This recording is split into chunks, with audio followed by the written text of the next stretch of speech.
Well, hey guys, and welcome back to another week of Next Gen Online. We have some special guests, Hello. McQueary and Claire Lindemeyer in the house, and we'll get to why they're here in a little bit. But first, I just thought, we haven't gotten to really play a lot of games with our students since, like early March. So I figured we'll make Alex and Claire play each other in a classic game of Hangman. And so the way that this is going to work is you guys will each go one at a time, guess a letter, typical Hangman rules or whatever. But if by the time the body is, if you don't get the word and it's complete, then Becky is going to be the designated winner, and the winner receives a $5 Dunkin' Donuts gift card. If you guess the word, you're the winner. So let's do a quick like rock, paper, scissors between the two of you to see who gets to go first. So you gotta like raise the hands. Here we go. Rock, paper, scissors, shoot. Looks like that's scissors versus rock. Claire, you get to choose the first letter. Good luck. Okay, E. E. Well, guess what? There is an E.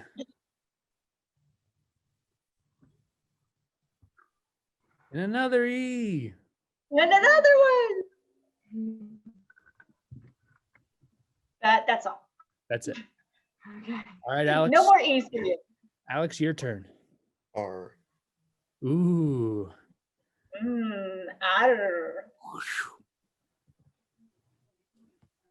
A. A? I'm sorry, but A is not in there. Also, it's really hard to draw on this. It isn't easy. V. Ooh, there's no V. At first, I was thinking reindeer, but that doesn't make sense. Ah. The R needs to be probably closer to the front, doesn't it, for that? R needs to be elsewhere. Let's go with K. Oh, there is not a K. I'm sorry. Oh, I thought you drew his neck, Trevor, but now he has a leg. So maybe that's his body. The whole torso. A neck has S. never been just part of just the body you draw on Hangman. But guess what, Alex? I heard your S, and guess what? It's in there.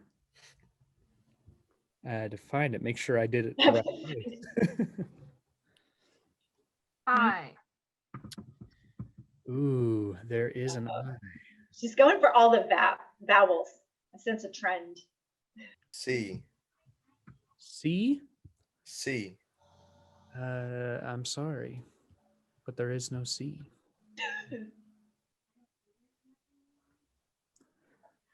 G. What'd you say? G. As in God. Oh, big G. As in God. Well, there is a G, as in God. And if Can I solve? you can solve, Yeah. Generosity. that is correct. Oh, it is not reindeer. It is generosity. Could be a generous reindeer. I don't know.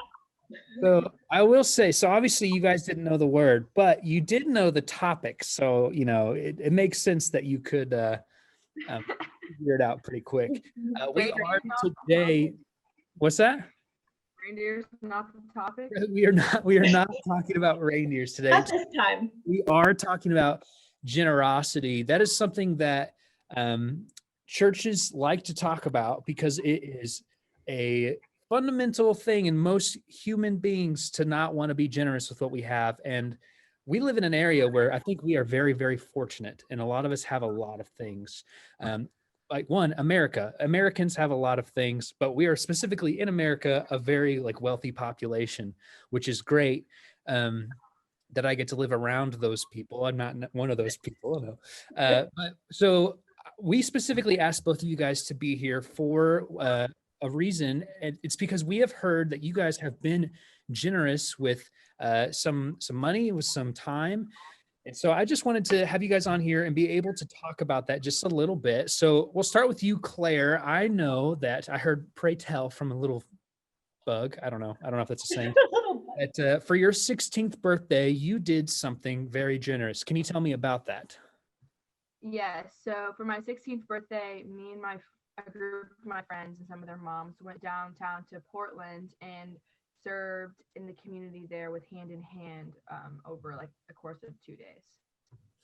That's awesome. And so like what kind of led you to get to that point? Like what made you decide like, hey, for my 16th birthday, instead of having some like big party, we're gonna do this? Well, I love my birthday, and so like I'm not mad when it's all about me. But this year I wanted it to, like that year I just wanted to kind of focus somewhere else, and I already had a group of my friends together because they were going to come for my birthday anyway. So using that same energy and that time just somewhere that's not focused on me for that day was I figured that was a good way to use a day. That's awesome. And did your friends have to actually use some money to be able to even serve? Wasn't that like a part of it as well? Yeah, it did cost them money to come, and so they did sacrifice that as well, which I thought was very generous. That's awesome. And how many, like, do you remember kind of how many friends like came? Like how many were involved? Maybe like 6. That's really cool. Yeah. That's awesome. So you guys were generous with time and with money, which is I think is great. Alex, so tell me your story. How were you generous? Well, I found some money in a Bible when I was looking for a Bible for camp, and I decided to, since it was in a Bible, spend it for church since we had a basketball goal break and everyone loved playing basketball and hanging around. So I decided to replace it. That's awesome. I actually didn't even know you found it in a Bible. I didn't know that either. I was trying to find another Bible for camp. So I went to a bookstore and it $400 in a Bible. Wow. That's Wow. someone was probably trying to bless another person, and so you decided to use that money to buy a goal for the church, which is like that's really cool. What was like your reasoning behind that? Like I know you said like there was one that was broken and people liked it, but like what like was it just finding it in the Bible? You're like, this is a sign, or Yeah. Plus, it was just a lot of fun and everyone got to hang around before church. yeah, that's so cool. That's awesome. That's really cool. I love that.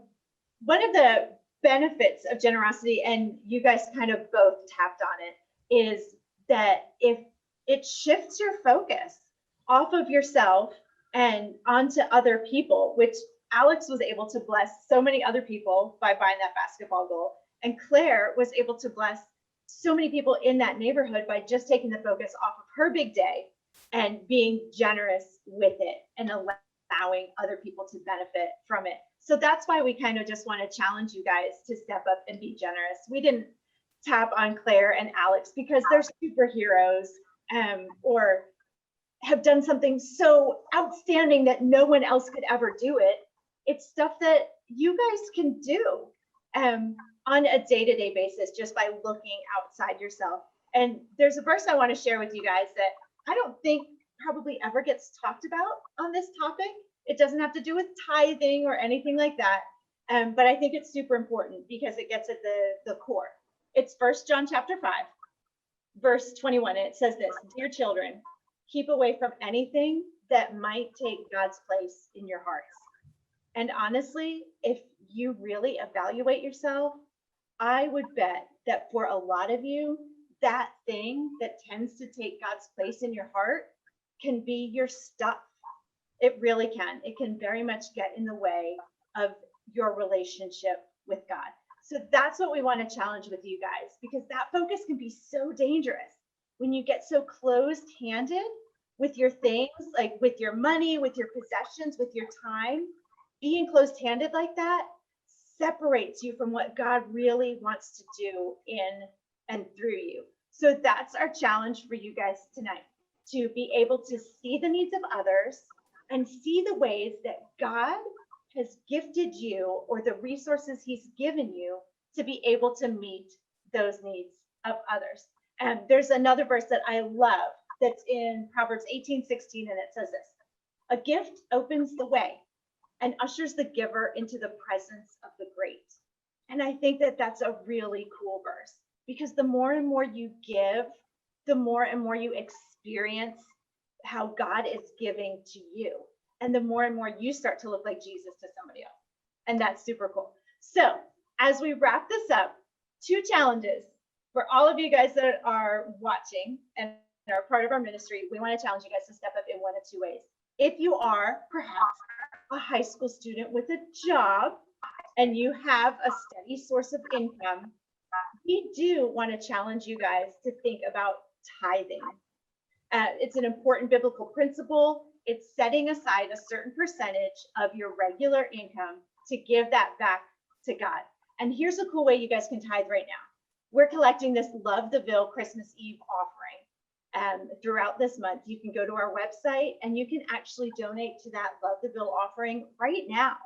And what that Love the Ville offering does is allows our church to continue to meet the needs of people in so many different ways. That offering actually supports so many of our partner organizations, so many, I can't even list them all. But they are great organizations doing great things for God. And so giving to something like that, again, demonstrates your love for God and your focus on somebody else. But maybe, because I know a lot of middle schoolers listen to us as well, maybe you guys don't have a job, but you've got some stuff, right? You've got some stuff that you can be open-handed with. So that's the second challenge. If you don't have a steady income, think about some of the things that you do have. What could you be willing to part with that will allow you to bless somebody else? And maybe here's something interesting. Some of you might have received one of these little Ebt Bank Cards. Oh, isn't that interesting? If you're a student, I think like every student in Oldham and Jefferson County got one of these. If you are in a place where you don't necessarily need that to meet your daily needs for food, because that's the purpose of that debit card. It's to meet your basic essential needs. It's not so you can go to Walmart and buy some games for your PlayStation. That's not the point of it, which of course you can do. It's your debit card. You can do what you want with it. But here's our challenge for you. Consider doing something else with it. Donate it. I've talked to our outreach pastor, and she said there are plenty of people that could use that card more than maybe like you or I could. So you can actually donate that entire gift card, and we can give it to a family that needs it. Or you can use the balance on it to buy groceries for somebody else, or to somehow bless someone else with the way that you can bless. So guys, I just want to challenge you to continue to be generous, to do special things, step outside of the box, think of ways that you can do that, like Claire or Alex did, and just continue to model the generosity that God has shown to you by being generous and giving to others. That's what we've got. We love you guys. We'll see you next time. Bye. Adios. Bye.